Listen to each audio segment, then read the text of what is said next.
update sa isang bearing natin na exactly 1 month yung araw. Pakain ako, nadulungan ko siya. Hindi nakatapi yung tail. Ito. Medyo magulo kasi naka-zoom ako. Sigurado pag nilapitan ko yan, gusto, tago na ulit. Ang kahirap timingan tong isang female natin na to. Bihirang-bihira tong ganito na nakabuka yung kanyang tail.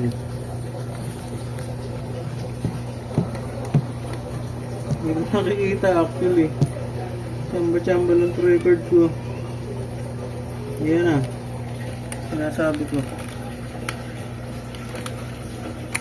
Tumupi na ulit yung tail niya. Mahirap. Chamba-chamba lang lagi. Kung makita kung anong lagay na nung eggs niya, kung may mga galamay na ba or something.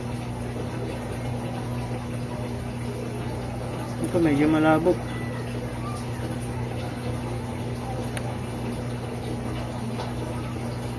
So yan, ang pinaka ngayon lang natin siya nahuli ng ganyan, nakabuka. Sana malinaw sa inyo.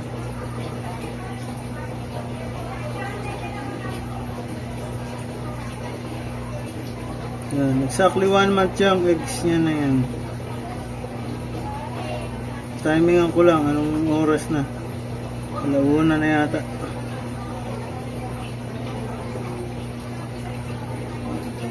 So ayan ko na siya dyan.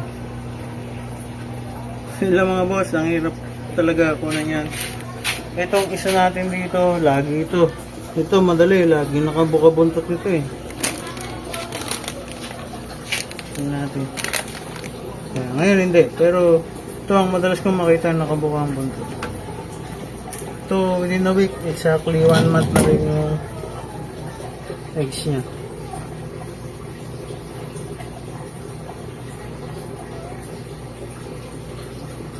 Nakatupik. So, yun lang.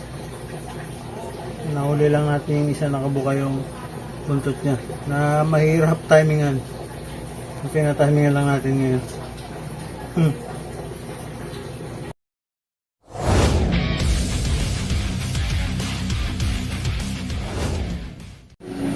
Bagong video na naman tayo mga boss. Ngayon ay officially 1 month simula nung na-buried itong nasa baba natin. Yan, buried siya ng July 31. Ngayon ay 1 month. August 31. Yan siya. Yan, tingnan ang galaw-galaw. Yan lang.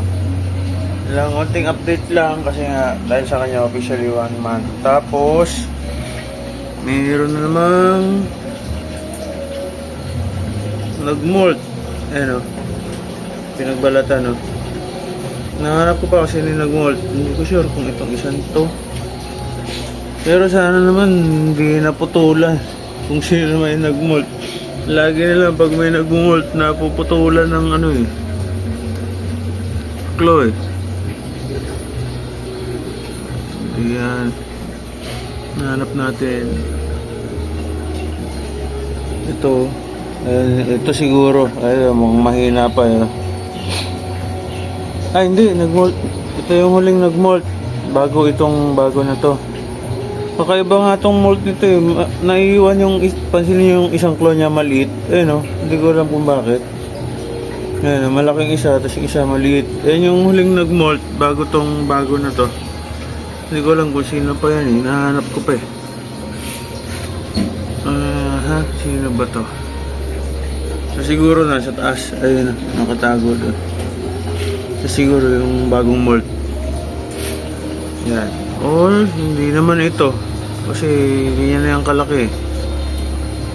Mukhang maliit-liit tong nag-molt galing siguro doon sa trio, yung maliliit. Ito, kompleto yung claw. Ngayon lang yan kasi sinilip ko pa to kanina eh, madaling araw. So yung male hindi rin naman. Yun, hindi yun, sigurado ko hindi yan. Ito, Kasi siya yung huling nag-molt eh. Bago itong ano na to. Yung maliit nga yung isang claw niya. Ayan, maliit yung isa.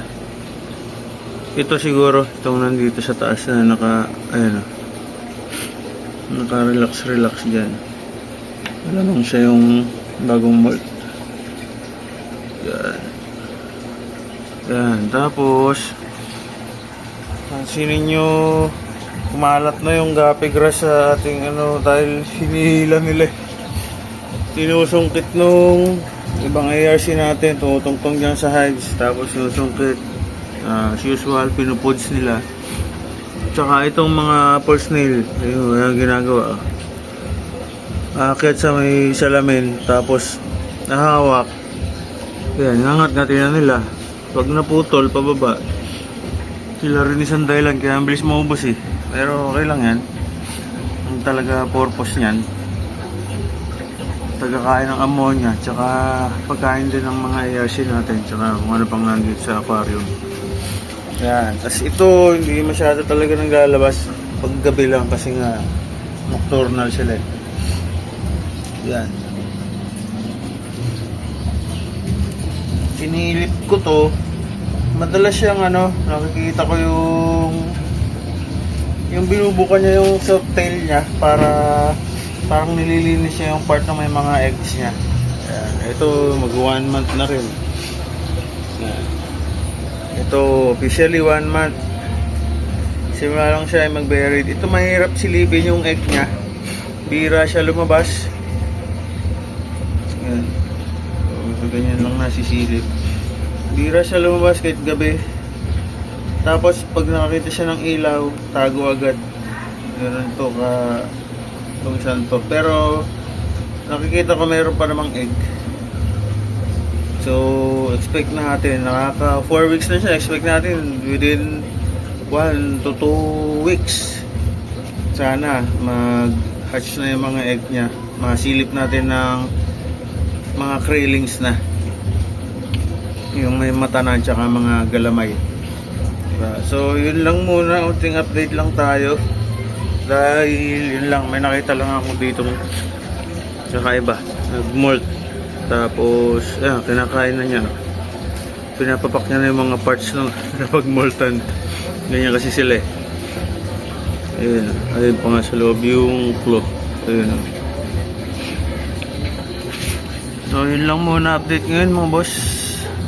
Wala naman masyadong kakaiba. Ito, expected ko, ito yata yung kasama ng male dun sa height na ano sila, na videohan ko.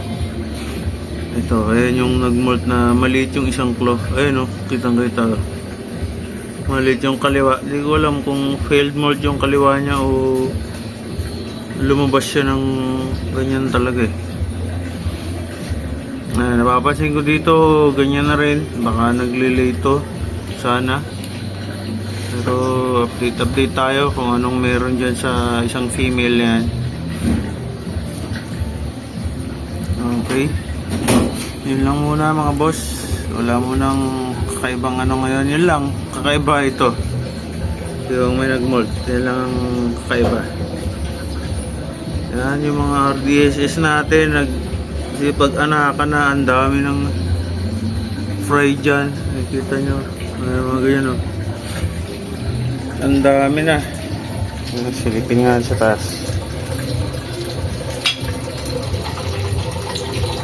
Hindi masyadong kita eh. Pero ang dami na dyan eh. Biglang dumami. Anakan sila. Ayun o. Ayun o. Ayun. Kung makikita nyo.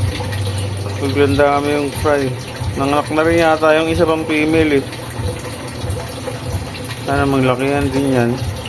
Pang benta rin natin yan. RDSS. Yan, nagandang kasi itsura ng RDSS. Kaya yan yung kinuha kong tagakain ng kiti-kiti. Para kung maparami, edi okay. May pambenta rin tayo. Yan o, ang dami rin eh. Biglang dami. Sakto yan, may mga egg sila. Hindi sila nakakain. So yun lang muna mga boss. Short video lang. Update lang. sa dito. Nakita ko nag-molt, tsaka officially 1 month na to ating unang-unang beret na female. Sana magtuloy-tuloy. Soon may makita na tayong mga railings. Yun. Okay, thank you sa panonood mga boss. Sunod na video ulit.